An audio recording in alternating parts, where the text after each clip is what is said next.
Well, let's get into the mailbag with Abby Barmore. Where are we going? Okay, first one. Which position did you have reservations about before practice and then ease some after watching a little bit of practice on Monday? I'd say defensive line, I feel a little better about just the look of it. The look. Yeah. Surprised to hear a veteran reporter say that. It's just the look, Sean. I mean, that doesn't mean that Just much. a physical off the bus. Okay. Add in Jalen George to that group. I love that. We don't talk about Jalen George Because he missed most of the spring, or all the spring for that matter. But I critical player. I think he is a guy, and even Williams Nwaneri, they're kind of the bonus pieces that could take this group from being a question to making it solid. Rob?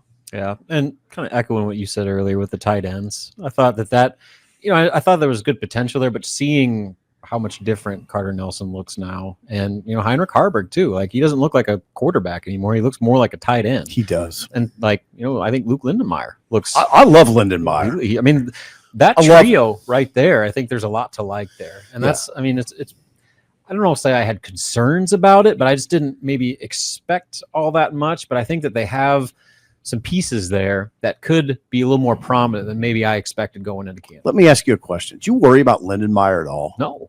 Sean? Not really. I don't at all. I think he is what he is. He's a great guy for what they're going to ask him to do. Mm-hmm. But is he like an elite Iowa tight end that's going to do like NFL first round things? No. But you need 2 or 3 of these guys. Mm-hmm. And I think he's sneaky as a weapon. I think he can do, because you're not expecting him to get the ball thrown to him. A la the Illinois game when he was streaking wide open, and Dylan could have made the throw obviously on that wide open play there to him. Wouldn't you agree though? He has shown he can catch it. Oh yeah, Dana recognized that right away. It's no coincidence. And when Dana took over play calling, suddenly Luke Lindenmeyer started catching passes. So I think they saw that he can be more of a weapon in the passing game than maybe some might think. But I think the real X factor is what you're going to get with Luke. But can Carter Nelson and maybe even Heinrich Harburg become that X factor in the passing game? The position I would pick that I still have concerns about, but I feel increasingly better, and part of that is what I saw as running back. I think Emmett just looks fabulous. Like, he just got himself. He kind of reminds. Not saying he's going to be Amir Abdullah, but he reminds me of Amir in that. Amir, when he came in, he was really little, didn't look like a Big Ten back. But by year 3 or 4, it was like, oh, my God, yeah, look at the neck. Look at the development. And Emmett just looks great. I mean, he just looks great from a physical component. And Mekhi Nelson is super fast. I mean, when you see him just on air, it's really impressive. And I think he's got a mean streak, and I think he'll be fine when the pads come on, as far as trying to rip through guys. So I like it. I just wish I wouldn't have saw eyes limp off. Next question. Okay. Do you have a specific coach or player outside of Nebraska that you're looking forward to watching the most this season? Coach or player? For me, it's always Kirby Smart. I mean, I'm a huge, Sean knows, I kind of like the SEC. I always would cheer for Jimbo before Jimbo got fired. And then when Jimbo Fisher got fired, now I've kind of switched my allegiance to Kirby Smart. I want his team to do well all the time. He's a good guy. I like Kirby Smart. I'm going to stay in the Big Ten. Illinois, Brett Bielema really intrigues me. Really? If he can be this year's Indiana. Oh. And can they be – I think we all agree the Big Ten is going to get 3 playoff spots. Can Illinois be potentially the 4th playoff team? Mm-hmm. They got 4 last year. Right. Can't they get 4 again? I'm saying there's 3 consensus teams that are probably playoff teams today. Ohio State, Penn State, Oregon. Yeah. After that, I don't think you can squarely say this is the 4th Big Ten team today. And it's Indiana, Illinois, Michigan. Yeah, but there's a handful with of schools USC and Nebraska being sleepers. Yes. I don't know if I'm going to say rooting for, but I'm really intrigued with North Carolina. Bill Belichick. What is that going to look like? How about Bill Belichick versus Frost? Yes. In Orlando. Oh, yeah. How about Scott Frost? I want to watch what that looks like.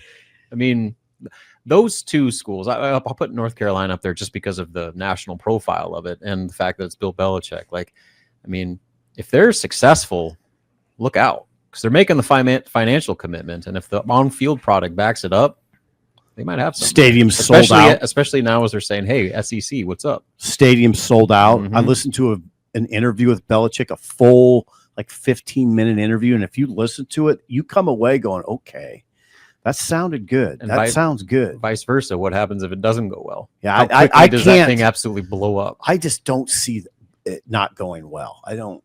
If you listen to him, he's with it. He's got a good plan. College is a different game. Yeah, And you can get players easier. Is it not that? I way. mean, not as much as it used to be. Correct. All It right. is different though, and I want to say this: he does make clear it's different. It's Mhm. different. We got time for 2 quick ones here. So, what do you got next? Okay.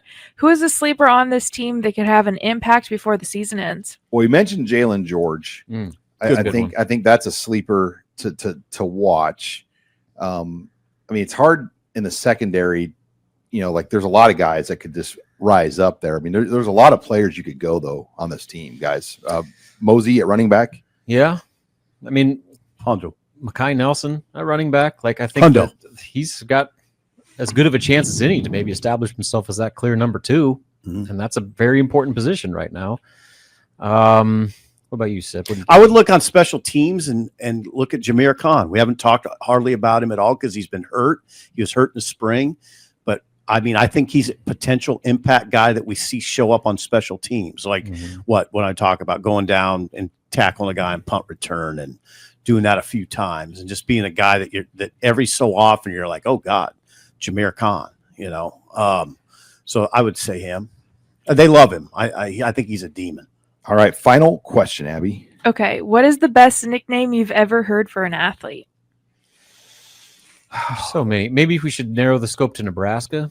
Oh, I wasn't gonna, but go ahead. Sipple's got a list over was here. gonna I say, saw him writing. The Fridge Perry is Yeah. up there for me. That's a big one. I mean, just Any of Babe Ruth's nicknames. Muhammad Ali. Like, What was Muhammad Ali's the greatest. The greatest. Iron Mike Tyson. Yeah, those are good. I always liked Corey Ross's at Nebraska pork chop. Oh, that was a good That's one of the best ones. It carried on. I mean, people really, always call them chopper or pork chop. And Mine, it's got to be Andre, the Brazilian Steakhouse Almeida. Okay, that's Husker. I didn't know that was his nickname. And in the Nebraska ball circles, he was the Brazilian Steakhouse. There's a lot of great nicknames. I don't think anything in my world from childhood tops the Doctor, Julius Erving. I thought the Doctor was cool. I thought Thomas Hitman Hearns was cool. I thought Mark the Bird Fidrich was cool. I thought Roberto Hands of Stone Duran was cool. Boxing has a lot of the good ones. Yeah, I thought Daryl Chocolate Thunder Dawkins was cool. Pistol Pete Maravich is a great nickname. how about I Am Hip? Yeah, I thought that was his name. Isaiah. But he went by Isaiah Moses, but they call him I Am Hip. I Am Hip. Come on, I mean, That's a take your good head one. out of your nose. I mean, don't tell me like that's not cool. That was his name. No, it's Isaiah cool. Moses I Hip, believe those were his initials. and he went by I Am Hip. I mean, Right. come on. Yeah, that's a good one. Pretty good Touchdown, Tommy Frazier. Yeah, Tough Tony The Davis. Jet. There's a lot of them. Johnny Trainwreck the Jet. Novak. Yeah. Oh, Johnny the Jet. Yeah. Good one, Abby. Thank you for Do you have Yeah. a nickname? Got your back. No, Sean, I did not have an. Oh, you We should did. come up with you just one. don't want to say. Steve the Barn Cat Sipple. No, he did not. I don't. Think Babe in the Woods. Babe. Babe. I am hip. All right. That's his name. Like, well, he kind of went by a nickname. His real name was Isaiah Moses. Isaiah Moses. Yeah. Initials.